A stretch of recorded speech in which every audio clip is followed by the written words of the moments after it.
Round. Golovkin again snaps Canelo's head back with a jab. Hello and welcome to the first edition of Against the Ropes.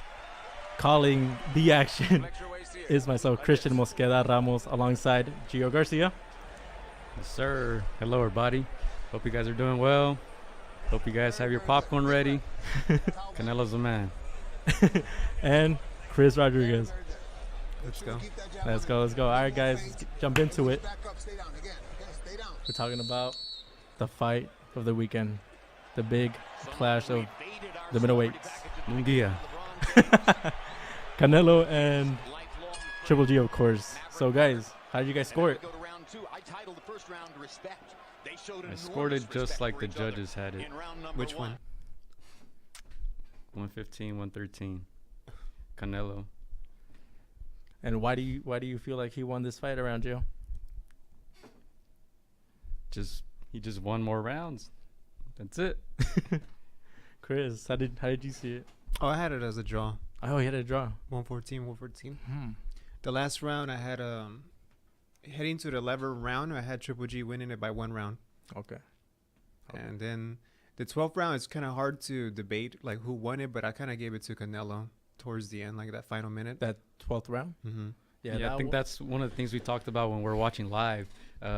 Going into the 12th, I think we had Canelo up by 1. Mm-hmm. And we said if Triple G won that last round, it would have been a draw, right? Yeah, that's Yeah.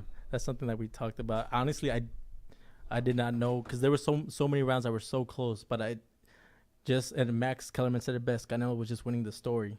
He brought exactly what Abel told him to bring, and he was holding his own. He stood his ground.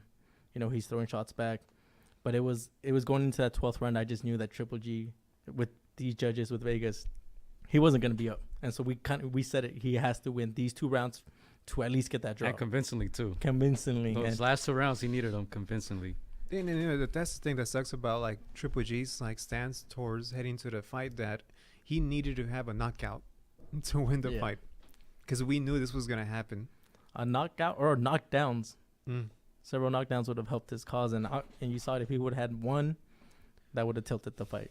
But it's so hard to knock Canelo down. What was one of the things that impressed you from Canelo? For Canelo, I think the one thing that stood out was the fact that he didn't took the words for granted for Abel Sanchez, like all that leading up to like all that mess, whether or not it's Mexican style or coming up forward. Like clearly, if you see, both fighters fought 2 different types of styles. Like in the first fight and the second fight, Mm-hmm. Triple G was more up front in the first fight. Triple G was more backwards in the second fight. Canelo was more backwards in the first fight, and then the second one, Canelo was more up front. So it's kind of like tight, But Canelo, he showed us how versatile he is, Yeah. Gio? Yeah, I agree with that. I didn't think anybody would be able to fight Triple G the way Canelo did. Just basically stand in the middle of the ring, and he did it. Yeah. I mean, I think you really saw his boxing skills in this fight. His defense, especially. Yeah.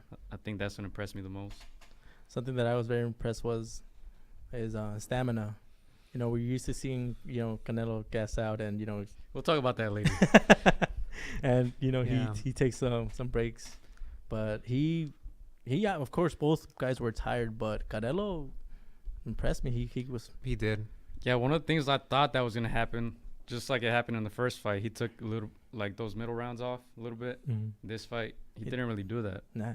Well, they didn't show how much they weigh in during the day of the fight. No, they didn't. And I think, but even before that day, like we had the impression that Canelo's body, even though they showed those 2 different pictures of Canelo, one being tan and one being one white, but you could see that Canelo's body was much different from the previous fight. Like he was more leaning. And everybody like observed it, like all the boxers and the analysts, they saw it, like Canelo's body is so different compared to the last fight.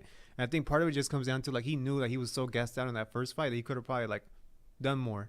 So that was a huge thing regarding like his body.